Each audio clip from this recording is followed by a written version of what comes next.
नमस्कार, मैं हूं जयराज इंद्र। आइए हम लोग ठेस कहानी जो कि फणीश्वर नाथ रेणु द्वारा लिखा गया है। यह लोक मन के मर्मज्ञ कलाकार फणीश्वर नाथ रेणु की ठेस कहानी में मिथिलांचल की लोक संस्कृति का प्रभावी वर्णन है। यह कहानी कलाकार के मन की विशिष्टताओं का मार्मिक वर्णन करती है। श्रम के प्रति सम्मान की भावना, रिश्तों की गहराई और मनुष्यता की पक्षधरता को समझने में पाठ का योगदान महत्वपूर्ण है। आंचलिक कहानी की खूबसूरती, घटना एवं संवेदना की दृष्टि से भी कहानी उल्लेखनीय है।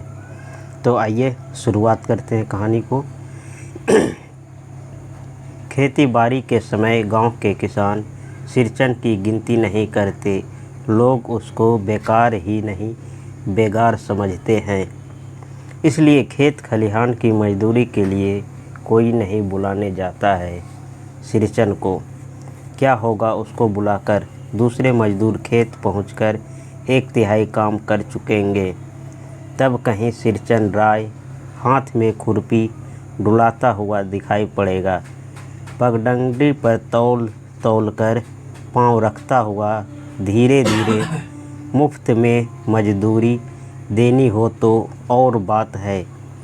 आज सिरचन को मुफ्तखोर, कामचोर या चटोर कह ले कोई। एक समय था जबकि उसकी मुड़ैया के पास बड़े बड़े बाबू लोगों की सवारियां बंधी रहती थी। उसे लोग पूछते ही नहीं थे, उसकी खुशामद भी करते थे। अरे सिरचन भाई, अब तो तुम्हारे ही हाथ में यह कारीगरी रह गई है। सारे इलाके में एक दिन का समय निकाल कर चलो। कल बड़े भैया की चिट्ठी आई है शहर से। सिरचन से एक जोड़ा चिक बनवा कर भेज दो। मुझे याद है मेरी माँ जब कभी सिरचन को बुलाने के लिए कहती, मैं पहले ही पूछ लेता भोग क्या क्या लगेगा। माँ हंसकर कहती, जा जा, बेचारा मेरे काम में पूजा भोग की बात नहीं उठाता कभी।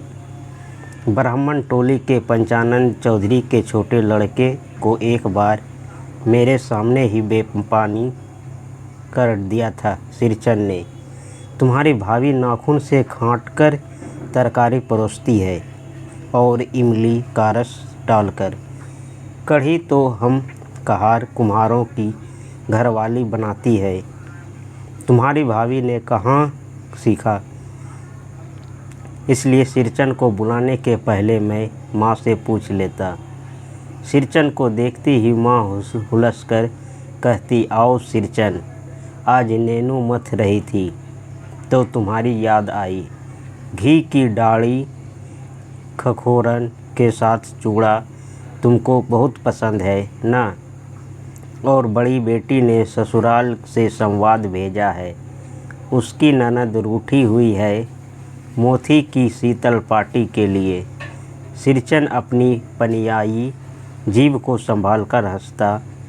घी की सौंधी सुगंध सूंघकर ही आज रहा हूँ भाभी, नहीं तो इस शादी ब्याह के मौसम में दम मारने की भी छुट्टी कहाँ मिलती है। सिरचन जाति का कारीगर है। एक एक मोती और पटेर को हाथ में लेकर बड़े जतन से उसकी कुच्ची बनाता। फिर कुच्चियों को रंगने से लेकर सुतली सुलझाने में पूरा दिन समाप्त। काम करते समय उसकी तन्मयता में जरा भी बाधा पड़ी कि गेहूं सांप की तरह फुफकार उठता। फिर किसी दूसरे से करवा लीजिएगा काम। सिरचन मुँहजोर है, कामचोर नहीं। बिना मजदूरी के पेट भर भात पर काम करने वाला कारीगर। दूध में कोई मिठाई ना मिले कोई बात नहीं, किंतु बात में जरा भी झाल वह नहीं बर्दाश्त कर सकता। सिरचन को लोग चटोर भी समझते हैं। तली बघारी हुई तरकारी, दही की कढ़ी, मलाई वाला दूध, इन सब का प्रबंध पहले कर लो, तब सिरचन को बुलाओ। दुम हिलाता हुआ हाजिर हो जाएगा। खाने पीने में चिकनाई की कमी हुई कि काम की सारी चिकनाई खत्म। अधूरा रखकर उठ खड़ा होगा। आज तो अब अध कप काली दर्द से माथा टनटना रहा है। थोड़ा सा रह गया है, किसी दिन आकर पूरा कर दूंगा। किसी दिन माने कभी नहीं। मोती घास और पटेर की रंगीन शीतल पाटी, बाँस तिलियों की झिलमिलाती चीख, सतरंगे डोर के मोड़े, भुनी हुई भूसी चुन्नी रखने के लिए मूंज की रस्सी के बड़े बड़े जाले, हलवाओं के लिए ताल से के सूखे पत्तों की छतरी, टोपी तथा इसी तरह के बहुत से काम हैं जिन्हें सिरचन के सिवा गांव में और कोई नहीं जानता। यह दूसरी बात है कि अब गांव में ऐसे कामों को बेकाम का काम समझते हैं लोग।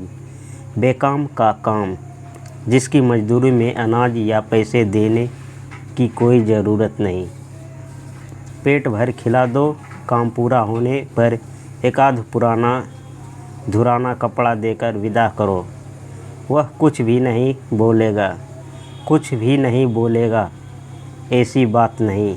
सिरचन को बुलाने वाले जानते हैं सिरचन बात करने में भी कारीगर है।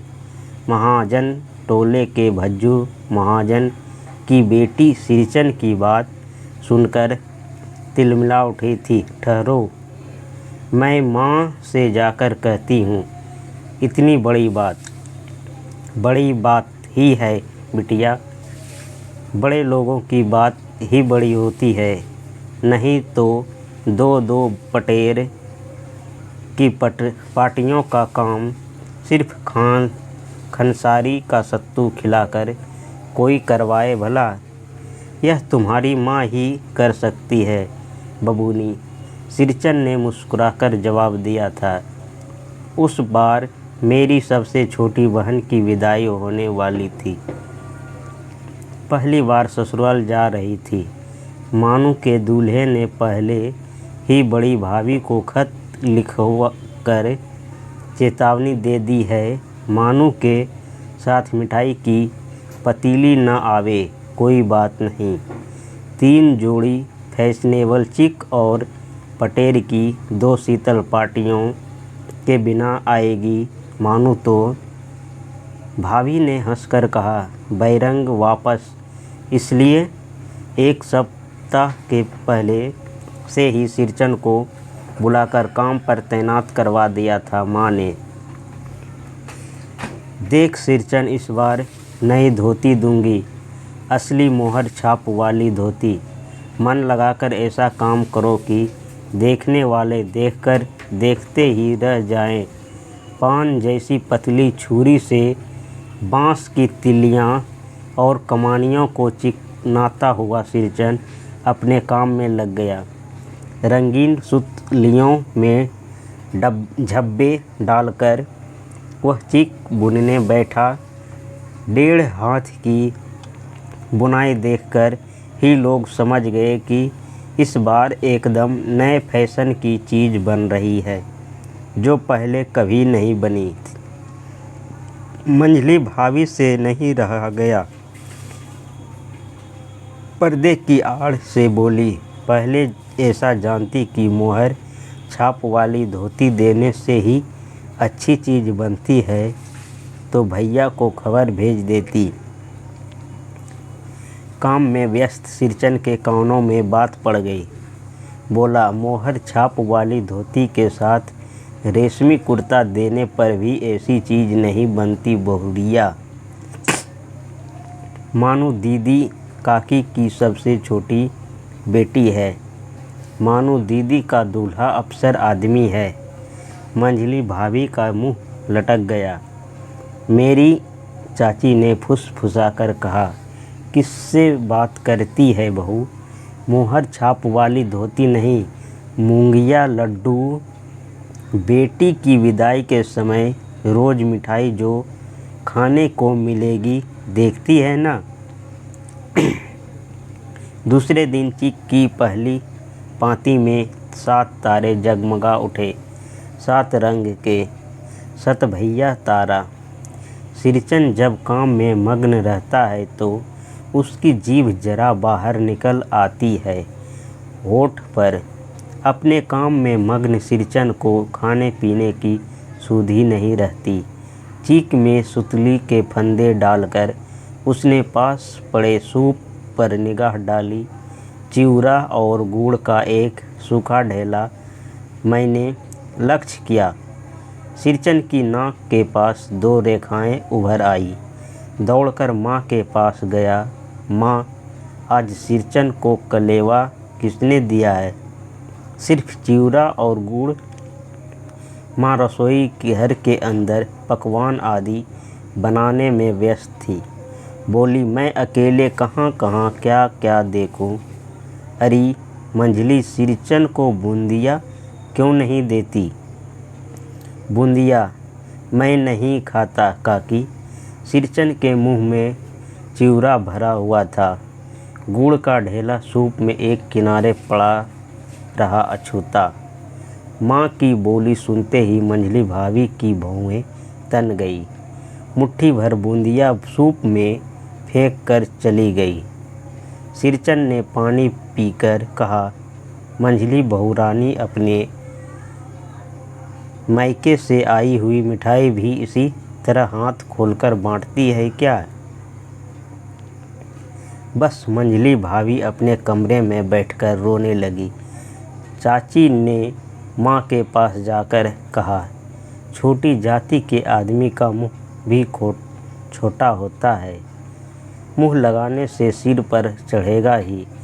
किसी की नैहर ससुराल की बात क्यों करेगा वह? मंझली भाभी माँ की दुलारी बहू है। माँ तम कर बाहर आई। सिरचन, तुम काम करने आए हो, अपना काम करो। बहुओं से बतकुट्टी करने की क्या ज़रूरत? जिस चीज़ की ज़रूरत हो मुझसे कहो। सिरचन का मुंह लाल हो गया। उसने कोई जवाब नहीं दिया। बांस में टंगे हुए अधूरे चिक में फंदे डालने लगा। मानो पान सजाकर बाहर बैठक खाने में भेज रही थी। चुपके से एक पान का बीड़ा सिरचन को देती हुई बोली। इधर उधर देखकर सिरचन, दादा, काम काज का घर, 5 तरह के लोग 5 किस्म की बात करेंगे। तुम किसी की बात पर कान मत दो। सिरचन ने मुस्कुराकर पान का बीड़ा मुंह में ले लिया। चाची अपने कमरे से निकल रही थी। सिरचन को पान खाते देखकर अवाक हो गई। सिरचन ने चाची को अपने ओर अचरज से घूरते देखकर कहा, छोटी चाची, जरा अपनी डिबिया का गमकौआ जर्दा तो खिलाना, बहुत दिन हुए।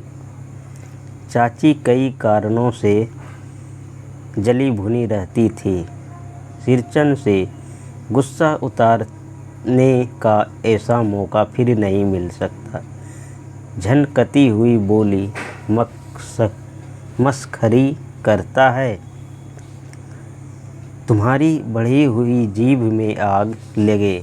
घर में भी पान और गमकौआ जर्दा खाते हो, चटोर कहीं के। मेरा कलेजा धड़क उठा। बस सिरचन की उंगलियों में सुतली के फंदे पड़ गए। मानो कुछ देर तक वह चुपचाप बैठा पान को मुंह में घुलाता रहा।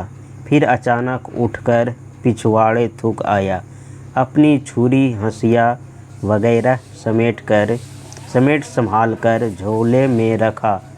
टंगी हुई अधूरी चिक पर एक निगाह डाली और हनहनाता हुआ आंगन से बाहर निकल गया। चाची बड़बड़ाई, अरे बाप रे बाप, इतनी तेजी! कोई मुफ्त में तो काम नहीं करता। 8 रुपये में मुहर छाप वाली धोती आती है। इस मुँह झौसे के न मुँह में लगाम है, न आँख में सील। पैसा खर्च करने पर सैकड़ों चीखें मिलेगी। बांतर टोली की औरतें सिर पर गट्ठर लेकर गली गली मारी फिरती है। मानू नहीं बोली, चुपचाप अधूरी चीख को देखती रही। सातों तारे मंद पड़ गए। माँ बोली, जाने दे बेटी, जी छोटा मत कर। मानू मेले से खरीद कर भेज दूंगी। मानू को याद आई, विवाह में सिरचन के हाथ की शीतल पाटी दी थी माँ ने। ससुराल वालों ने न जाने कितनी बार खोलकर दिखाया था। पटना और कलकत्ता के मेहमानों को वह उठकर बड़ी भाभी के कमरे में चली गई। मैं सिरचन को मनाने गया। देखा, एक फटी हुई शीतल पाटी पर लेटकर वह कुछ सोच रहा है। मुझे देखते ही बोला, बबुआ जी अब नहीं, कान पकड़ता हूँ, अब नहीं। मोहर छाप वाली धोती लेकर क्या करूँगा, कौन पहनेगा। ससुरी खुद मरी, बेटे बेटियों को भी ले गई अपने साथ। बबुआ जी, मेरे घरवाली जिंदा रहती तो मैं ऐसी दुर्दशा भोगता। यह शीतल पाटी उसी की बुनी हुई है। इस शीतल पाटी को छूकर कहता हूँ, अब यह काम नहीं करूँगा। गांव भर में तुम्हारी हवेली में मेरी कदर होती थी, अब क्या। मैं चुपचाप लौट आया। समझ गया कलाकार के दिल में ठेस लगी है, वह नहीं आ सकता।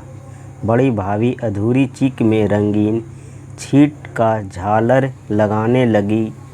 यह भी बेजा नहीं दिखाई पड़ता, क्यों मानू। मानू कुछ नहीं बोली बेचारी, किंतु मैं चुप नहीं रह सका। चाची और मंझली भाभी की नज़र न लग जाए इसमें भी। मानू को ससुराल पहुंचाने में मैं ही जा रहा था। स्टेशन पर सामान मिलाते समय देखा, मानू बड़े जतन से अधूरी चीख को मोड़कर लिए जा रही है अपने साथ। मन ही मन सिरचन पर गुस्सा आया। चाची के सुर में सुर मिलाकर कोसने को जी हुआ। काम चोर चटोर। गाड़ी आई, सामान चढ़ाकर मैं दरवाज़ा बंद कर रहा था कि प्लेटफॉर्म पर दौड़ते हुए सिरचन पर नज़र पड़ी। बबुआ जी। उसने दरवाजे के पास आकर पुकारा, क्या है। मैंने खिड़की से गर्दन निकालकर झिड़की के स्वर में कहा। सिरचन ने पीठ पर लदे हुए बोझ को उतारकर मेरी ओर देखा। दौड़ता आया हूँ, दरवाज़ा खोलिए। मानू दीदी कहाँ है, एक बार देखूँ। मैंने दरवाज़ा खोल दिया। सिरचन दादा, मानू इतना ही बोल सकी। खिड़की के पास खड़े होकर सिरचन ने हकलाते हुए कहा, यह मेरी ओर से सब चीज़ है दीदी। शीतल पाटी, चीक और एक जोड़ी आसनी कूस की गाड़ी चल पड़ी। मानू मोहर छाप वाली धोती का दाम निकालकर देने लगी। सिरचन ने जीभ को दांत से काटकर दोनों हाथ जोड़ दिए। मानो फूट फूट कर रो रही थी। मैं बंडल को खोलकर देखने लगा। ऐसी कारीगरी, ऐसी बारीकी, रंगीन सूतलियों के फंदों का ऐसा काम पहली बार देख रहा था। धन्यवाद।